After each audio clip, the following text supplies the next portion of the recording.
एक किसान भगवान से नाराज हो गया। नाराज हो, देखिए ये बड़ा विचित्र हाल है मनुष्य का। भगवान को एक छोटे से कमरे में एक अलमारी के अंदर एक तस्वीर में रखता है, या किसी एक मार्बल की संरचना में रखता है, या मंदिर में बिठाल के रखता है, और भगवान से अपेक्षा ऐसा रखता है जिससे भगवान से हमारा एक तरफा अनुबंध है, एग्रीमेंट किया हुआ है। उनको हमने सब कॉन्टेक्ट दे रखा है, सारा ठेका भगवान के ऊपर है, और कुछ हो तो सारा ठिकरा भगवान पर फेंक, भगवान के ऊपर ठिकरा फोड़ देते। भगवान आपने ऐसा क्यों किया, ऐसा क्यों किया, वैसा क्यों किया, है ना। जैसे सबसे सस्ता नौकर भगवान है। क्या विडंबना है, सोच कहां है हमारी। वो भगवान से नाराज हो गया, बोला भगवान आप नाइंसाफी करते हो। इतने साल हो गए मैं खेती करते करते, आप ढंग से पानी नहीं बरसाते, प्रकृति को अनुकूल नहीं रखते, कभी ज्यादा पानी बरसा देते, कभी सूखा मचा देते, कभी ओला गिरा देते, कभी आंधी चला देते, कभी बर्फीली हवा चला देते, कभी लू बहा देते। ये क्या तरीका, खेती ऐसे होती है क्या। भगवान ने कहा इतना नाराज क्या हो रहा, चाहता क्या है बोल। बोले एक काम करो, 1 साल के लिए पावर हमको दो, मैं बताता हूं खेती कैसे होती है। 1 साल के लिए हमें पावर दे दो, मैं बताता हूं खेती कैसी होती है। भगवान ने कहा ठीक है बेटा, ले ले तू, 1 साल सारा जिम्मा तेरे। अब क्या था, भगवान बोले चलो मैं आराम करता हूं। अब क्या हुआ, किसान ने बीज बोया, प्रकृति बड़ी रमणीय हो गई ना।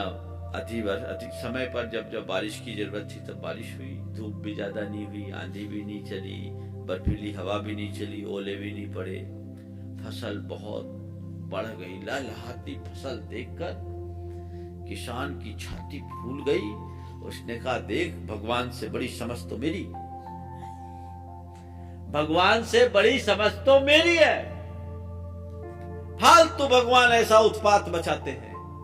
अगर भगवान ने ऐसी व्यवस्था हम जैसे किसानों के हाथ सौंप दी तो धरती में अनाज की कमी हो ही नहीं सकती, कोई भूखा रह ही नहीं सकता। भगवान से बड़ी समझ मेरी है। ठीक, अब फसल लहलहा गई, लेकिन जैसे ही फसल पकने के बाद वो फसल काटने को आया तो देखता क्या है, गेहूं बोया था, और गेहूं में बाली तो है पर दाना नहीं। गेहूं में बाली तो है पर दाना नहीं। वो आश्चर्य में पड़ गया, भगवान के पास गया, भगवान ये क्या कर दिया आपने। बोले मैंने क्या किया, मैंने तो तुझे सौंप दिया था। मैंने क्या किया, मैंने तो सब कुछ तुझे सौंप दिया था। तो भगवान ये मैंने इतनी मेहनत की, मेरी मेहनत तो बर्बाद हो गई। गेहूं फसल तो होगी पर दाना क्यों नहीं आया। तू सोच, तूने कोई कमी की होगी। बोले मैंने कमी कुछ नहीं की, फिर दाना क्यों नहीं आया। भगवान ने कहा बेटे यही तो तुझे जानने की है। तूने पानी बरसाया, बीज बोया, हल चलाया, सब कुछ किया, लेकिन तूने आंधी नहीं चलाई। तूने आंधी नहीं चलाई, तूने ओले नहीं गिराए, तूने इन पौधों को जूझने की क्षमता ही नहीं दी। ध्यान रख, ये पेड़ अनुकूलता में बढ़ते हैं और प्रतिकूलता में फलते हैं। अनुकूलता में बढ़ते हैं, प्रतिकूलता में फलते हैं। जब जब आंधी पानी आता, तेज हवाएं चलती, ये पेड़ उससे जूझता, और उसके जूझने में इसके भीतर एक अलग ऊर्जा उत्पन्न होती, और वही ऊर्जा इसके फल के रूप में फलती। तुमने सब कुछ किया पर इसे जूझने की कोई अनुकूलता नहीं दी, संघर्ष ही नहीं किया, तो आगे बढ़ेगा कहां। बंधुओं, कहानी काल्पनिक है, लेकिन ये हमारे लिए बहुत बड़ी प्रेरणा है। अपने अंदर ऊर्जा पाना चाहते हो तो जब कभी कोई ऐसी बातें आए उनका सामना करो और अपने आप को मजबूत बनाओ।